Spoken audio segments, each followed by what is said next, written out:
The use of cannabis has been widely debated for decades, and in early 2014, we see many states beginning to decriminalize marijuana for medicinal and recreational purposes, and that has some people worried. Does it have value? Probably. Does it have a whole lot of traps and pitfalls that come with it? Absolutely. Brian Fox from Palmetto Health Adolescent Addiction Center tells us why. THC, that's the active ingredient. That's the part that gets you high. From a brain standpoint, your primary issue here is that anytime you introduce something that manipulates or changes neurotransmitter, then you run the risk of pretty significant mental symptoms. Could be increased depression, anxiety, a lot of agitation and paranoia. There are some significant memory and attention problems. They can't seem to focus. From a physiological standpoint around the rest of the body, you're talking about introducing harmful substances to your lungs. We know that there are probably more carcinogenic chemicals. While a filter on a cigarette doesn't remove every toxic chemical, it at least removes some. He also explains why it's hard to quit, even though it's not proven to be physically addictive. Probably because they don't see it as being addictive or dangerous. It's believed to be something that everybody does, and so there's no big deal with it.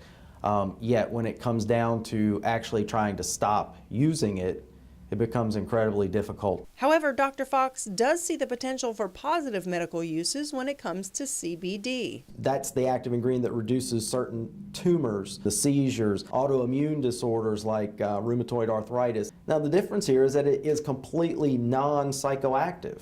It does not get you high in any way, and the most common form that it's being tested in is extracted as almost an oil that's used as a liquid dropped under the tongue kind of thing, making it safer to administer.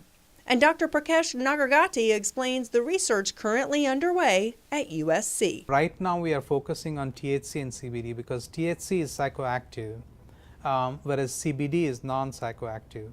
Our goal in the next few years is to try to find out if there are other key ingredients or key compounds that are found in the marijuana plant that we can use effectively, which could be even better than THC or cannabidiol. And what they've found so far will knock your socks off. Our research is very exciting and has shown for the first time that the ingredients that are found in the marijuana plant can be very effectively used to treat a large number of autoimmune diseases as well as cancer. That's right, he said cancer. Our lab was the first one to demonstrate that when we use these cannabinoids, we can cure almost 30% of the mice completely. And not only that, when we took the cancer cells from cancer patients and cultured them with THC or cannabidiol, we were able to show that they can effectively kill the cancer cells as well.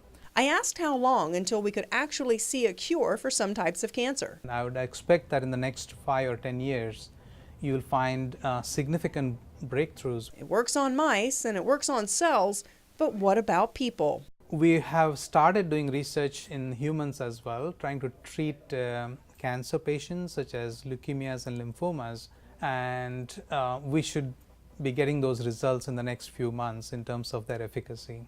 Hey, if it does everything they say it does, this is going to be a major step forward. And that's something we can all agree is a good thing.